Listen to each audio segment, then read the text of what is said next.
Hey guys, so today we're going to take a little bit of a closer look at solubility and water. And we're going to start by looking at something that we're all really familiar with, the classic example here of oil and water not mixing. So I'm going to kick this off today by asking you a question, and I want you to think about it for a second. Why don't oil and water mix? I already have written down what I think you're going to say. So take a second, think about it. Is this what you said? Because oil is less dense than water. That is not right.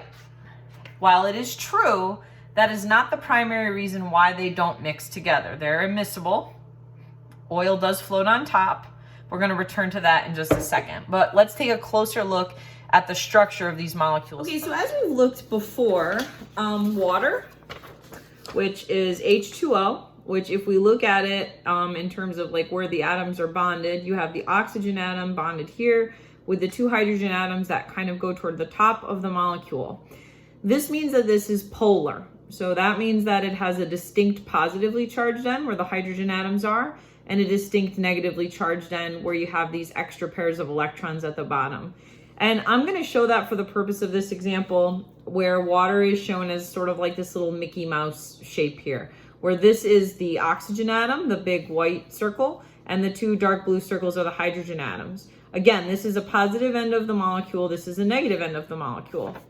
Now, water is so good at dissolving stuff that's like salt, because salt, which we know as NaCl, sodium chloride, sodium is positively charged.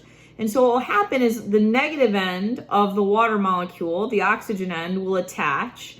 And then the negative chloride ion will have the positive end of the water molecule attaching there. And what they do is they act like little minions and they pull those ions apart. That's why it's so good at dissolving something that is also polar, right? Because if you see here, salt has a definite positive end and a definite negative end. And because they have those oppositely charged ends, water is really good at like ripping it apart.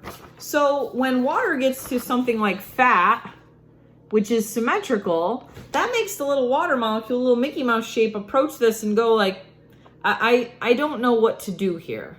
So when we want to dissolve a nonpolar substance, we need a nonpolar solvent. So you've probably used something like Goo Gone or paint thinner or something like that in your life. That will remove things that are nonpolar. It will dissolve things that are nonpolar. And I've got a couple of examples for you. So the first example I'm going to give to you is a styrofoam cup. So a styrofoam cup, as we know, will hold water. And it could hold water for a really long time. As a matter of fact, they're not biodegradable, if they are, it takes a really long time for them to decay by natural processes. So water certainly isn't going to cause this to dissolve. Now, if I put a nonpolar solvent in here, like acetone, all right, which this is the chemical that's in nail polish remover. Does water take off nail polish? No, but nail polish remover does because it has acetone in it. So if I put acetone into this cup, watch what happens. Just give it a second here.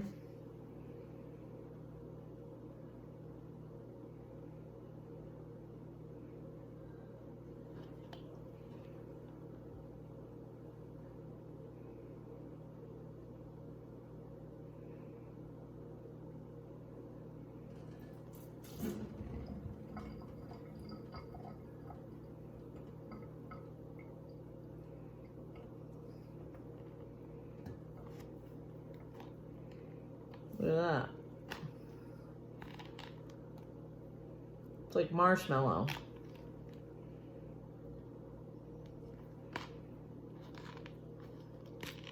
So see what it does to a styrofoam cup? Nonpolar solvent.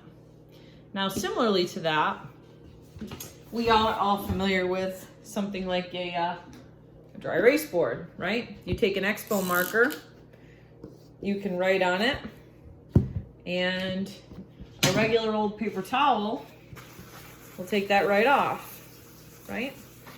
Now, how about if I did that with a Sharpie?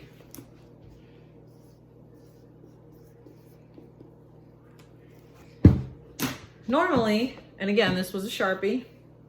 Here, I'll show you again just to prove it here. All right. If I take a paper towel, and I'll even get a new one here for the sake of validity, that's not coming off, right? But if I take a little bit of my acetone here, it comes right off. So if you have permanent marker on something, acetone will do the trick. Now, full disclosure, I've never actually tried that styrofoam cup thing with nail polish remover. I should, but I don't use nail polish remover that often.